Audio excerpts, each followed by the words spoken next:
Mymensingh circuit house মাঠ ছবিতে যতটা সুন্দর লাগছে বাস্তবে ততটা সুন্দর নয় এবং এই অসুন্দরের মাঝেই চলছে ময়মনসিংহ প্রিমিয়ার ডিভিশন লিগ এবং এই লিগ একদিকে চলছে এবং মাঠের অন্যদিকে কাচিরজলি ক্রিকেটাররা প্র্যাকটিস করছে বা অনুশীলন করছে এবং তারা দুর্ব্যবস্থাপনার মাধ্যমে ভালো পিচ বা ভালো নেট বা ভালো বল কোনো কিছুই তাদের নেই কিংবা একটা বল বয়ে নেই।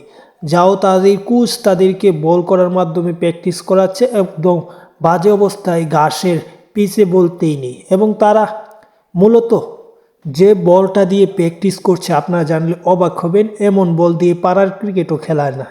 আপনারা দেখতে পাচ্ছেন বলটা হয়তো কয়েক বছর আগে ক্রয় করা হয়েছিল। শুধু বল নয়, যে নেটে প্র্যাকটিস করছে সেই নেটের অবস্থাও আপনারা দেখতে পাচ্ছেন। এটা মূলত ময়মনসিংহের সার্কিট হাউস মাঠের ক্রিকেটের এই অবস্থা এবং পুরো ময়মনসিংহ বিভাগীয় শহরে এমন একটি মাঠ আছে, এটা ভালো বিষয়, কিন্তু মাঠ অব্যবস্থাপনা এবং শুধু ময়মনসিংহের ক্রিকেটের অব্যবস্থাপনা নয়, পুরো এই বিভাগটার অব্যবস্থাপনার কারণেই মোসাদ্দেক হোসেন সৈকত কিংবা মাহমুদুল্লাহর পর আর কোনো নতুন ক্রিকেটার জাতীয় দলে সুযোগ পাচ্ছে না।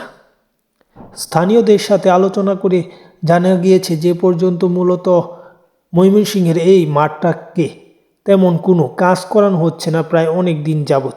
শুধু ময়মনসিংহ প্রিমিয়ার লিগ চলছে বিদায় মূলত এক প্রান্তে কিছুটা কাজ করানো হয়েছে এবং বাকি মাঠটা বাজে অবস্থায় আছে।